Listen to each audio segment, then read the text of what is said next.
Hi everyone, it's Dan here with today's Daily Bread. And I've come to an exotic location. No, not really, it's just a virtual background, but a nice picture of a bay in Benderloch near Oban. In fact, Oban is just over the coast, just up there somewhere.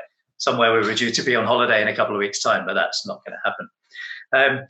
I'm actually in a less exotic location. I'm in Edinburgh, inside this building, a building I've been working on for the last 4 years to develop as a community facility and actually finish up in this role at the end of April. The reality even further is that I'm in a boring white painted office and with masses of space and absolutely no other people around. Let's go back to Oban, shall we? It's a bit of a nicer background. But it brings to mind this feeling of solitude. Sanctuary, you might want to call it. But those words are going to bring different things to mind for each of you watching this. There are those of you who would normally be out at work, and maybe you're furloughed or you're just working from home, and suddenly you're around the family all the time. And there's lots of people there that, on one hand, is great because you get to see them more often, they get to see you. Especially if you've got younger kids, you'll be able to see bits of their development that you might have missed out on if you've been at work normally. The other side of that, of course, is that you don't get that peace you normally had, and you're struggling to get on with the work and maybe explaining to the children why you have to do that work and why they can't come in and disturb you. Who's been in a Zoom meeting where the little child has appeared in the back of them? Yep, I've been there. But then there are those of you who are watching this that have been forced into this aloneness, this solitude. You would love to have people running around and disturbing you.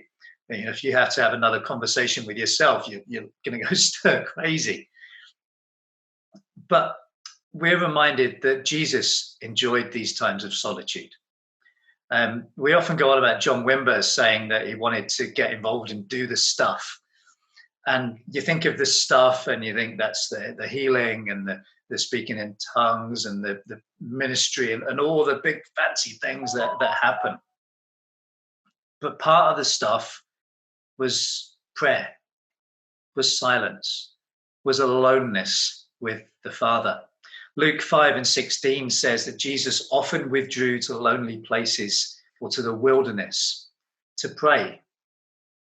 Those lonely places, that wilderness, it could be places like this. He was up a mountain. It could just be a side of a river, just away from everything.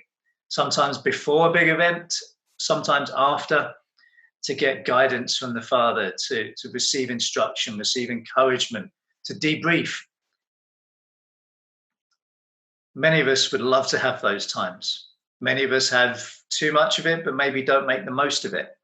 So all I'd say as encouragement is when you get a chance to be alone with the Father, make the most of it. Don't fill that time with all of your requests. Take time to listen to him and see what he has for us.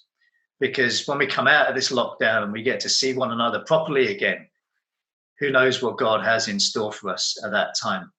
Let's use this time to prepare, to be strengthened, to be re-energized, and to have quality time with God. So whether you're forced into sanctuary, whether you're desperate for it, whatever it is, may you make the best of this time and may God bless you through it. Have a good day. Take care. Stay safe.